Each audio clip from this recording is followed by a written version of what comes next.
जटाओं से है जिनके जल प्रवाह मात गंग का, गले में जिनके सज रहा है हार ऋषभुजंग का, डमट डमट डमट डमरू कह रहा शिव शिवम, तरल अनल गगन पवन धरा धरा शिव शिवम। सजल लहर भी हो गई चपल चपल ललाट पर, धधक रहा है स्वर्ण सा अनल सकल ललाट पर, ललाट से ही अर्ध चंद्र कह उठा शिव शिवम, तरल अनल गगन पवन धरा धरा शिव शिवम।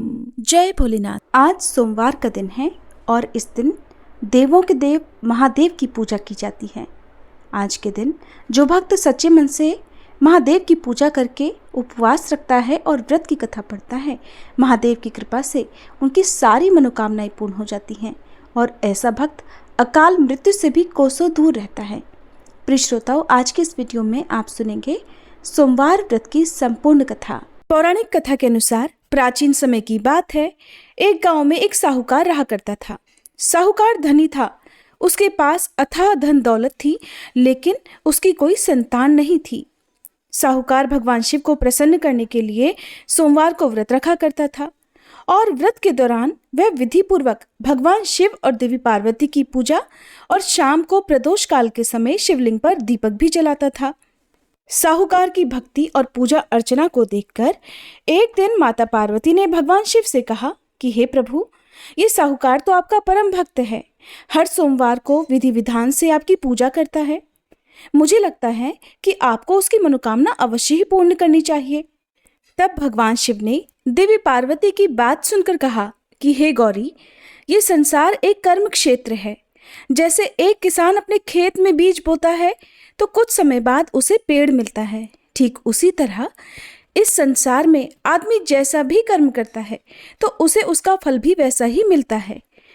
लेकिन माता पार्वती ने भोले भंडारी से दोबारा आग्रह किया और कहा, हे नाथ, फिर भी आप इसकी मनोकामना को पूर्ण कर दीजिए, क्योंकि ये आपका परम भक्त है और अगर आप ही अपने भक्तों की इच्छा को पूर्ण नहीं करेंगे तो फिर भला भक्त आपकी पूजा आराधना क्यों करेंगे।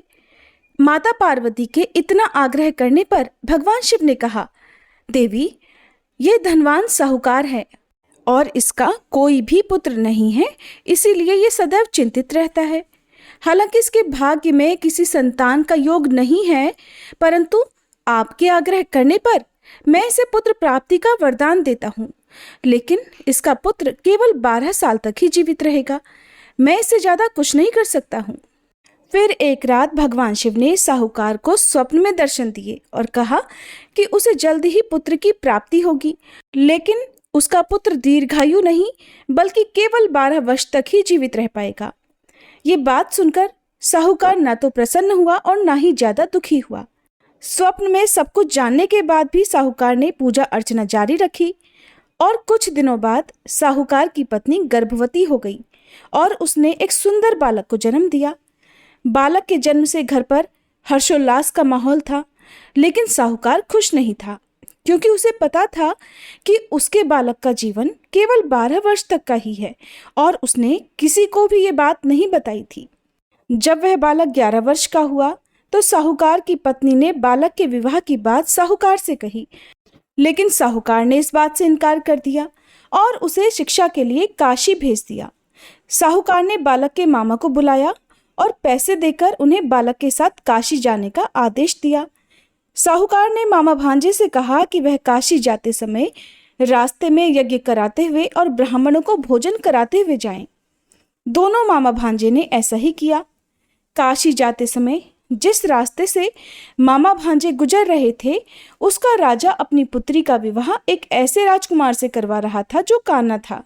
उधर दूल्हे का पिता इस बात से चिंतित था कि अगर दुल्हन पक्ष को पता चल गया तो राजकुमारी विवाह के लिए मना कर देगी। इसलिए उसने जब साहूकार के पुत्र को देखा तो उसने सोचा कि मैं अपने बालक के स्थान पर तोरण के समय इस बालक को बिठा दूंगा और दुल्हन के पक्ष वालों को पता भी नहीं चलेगा। दूल्हे के पिता ने साहूकार के पुत्र को इस बात के लिए तैयार किया और वह बालक तैयार हो गया। इस तरह उस बालक ने दूल्हे के कपड़े पहन लिए और घोड़ी पर चढ़कर तोरण की रस्म को पूरा किया। तोरण के बाद जब फेरों की बारी आई तो दूल्हे के पिता ने फिर साहूकार के पुत्र से अनुरोध किया कि वह दुल्हन के साथ फेरे भी ले ले ताकि विवाह संपन्न हो सके और ये बात छुपी रहे। मामा राजी हो गए और विवाह समारोह भी संपन्न हो गया।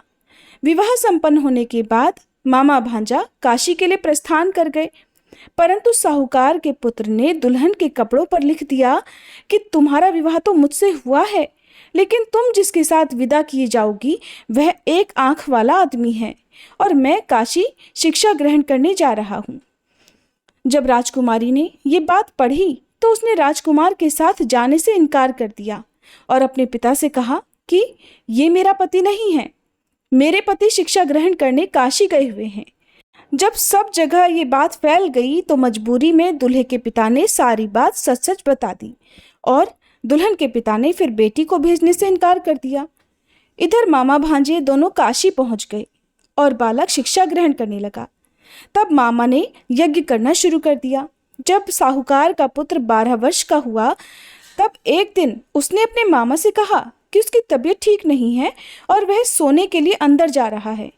साहूकार का पुत्र अंदर सोने के लिए कमरे में गया तो उसकी मृत्यु हो गई।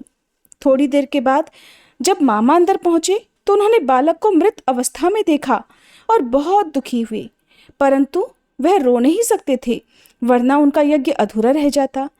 इसलिए मामा वापस आकर यज्ञ करने लगे और यज्ञ पूरा करने के बाद और ब्राह्मणों को भोजन कराने के बाद मामा अपने मृत भांजे को देखकर विलाप करने लगे।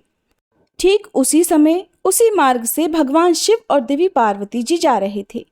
माता पार्वती ने किसी के रोने की करुण आवाज सुनी तो भगवान शिव से कहने लगी कि हे प्रभु, कोई मनुष्य रो रहा है, चलिए उसके दुख को दूर करते हैं। तब भगवान शिव और देवी पार्वती मामा के पास गए और उन्होंने जब मृत बालक को देखा तो हैरान रह गए, क्योंकि वह भगवान शिव के आशीर्वाद से जन्मा साहूकार का पुत्र था। माता पार्वती ने कहा, हे नाथ, ये तो साहूकार का पुत्र है जिसे आपने केवल 12 वर्ष तक ही जीवन जीने का वरदान दिया था, इसलिए आज 12 वर्ष की आयु पूरी होने पर वह मृत्युलोक को चला गया। देवी पार्वती ने मृत बालक को देखा तो उन्हें दया आ गई और भगवान शिव से हाथ जोड़कर कहने लगी, हे प्रभु, आप बस एक बार इस बालक को जीवन दान दे दीजिए, वरना इसके माता पिता जीते जी मर जाएंगे। माता पार्वती के कई बार आग्रह करने पर भगवान शिव ने उनकी बात मान ली और उस बालक को जीवन दान दे दिया। साहूकार का पुत्र जीवित हो गया और मामा भांजे अपने घर की ओर प्रस्थान कर गए। रास्ते में साहूकार का पुत्र उसी शहर से गुजरा जहां उसका विवाह हुआ था। दुल्हन के पिता ने बालक को पहचान लिया और मामा भांजे को लेकर महल में आ गए। फिर दुल्हन के पिता ने एक समारोह किया और अपनी पुत्री को धूमधाम से साहूकार के पुत्र के साथ भेज दिया। उधर जब साहूकार का बालक अपनी पत्नी के साथ घर पहुंचा तो उसके माता पिता अंदर कमरे में बंद होकर बैठे हुए थे। वो सोच रहे थे कि अगर उनका पुत्र सही सलामत वापस नहीं लौटा तो वो भूख प्यास से अपनी जान दे देंगे। तभी बालक के मामा ने कमरे के बाहर आकर उन्हें बताया कि उनका पुत्र जीवित और विवाह करके वापस आ गया है। साहूकार ने बालक को जीवित देखा तो खुशी से उसका स्वागत किया और साहूकार का परिवार इस प्रकार खुशी खुशी जीवन बिताने लगा। ये सब भगवान शिव की कृपा और सोमवार व्रत का ही प्रभाव था कि साहूकार का पुत्र अल्पायु होने के बाद भी दीर्घायु को प्राप्त हुआ। इस प्रकार जो भी भक्त सच्चे मन से भगवान शिव की पूजा करके आज के दिन इस कथा को पढ़ता है अथवा सुनता है और दूसरों को सुनाता है, भगवान शिव उनके सभी दुख दूर करते हैं, उनकी सभी मनोकामनाएं पूर्ण करते हैं। कथा समाप्त। प्रेम से बोलिए शिव शंकर भगवान की जय।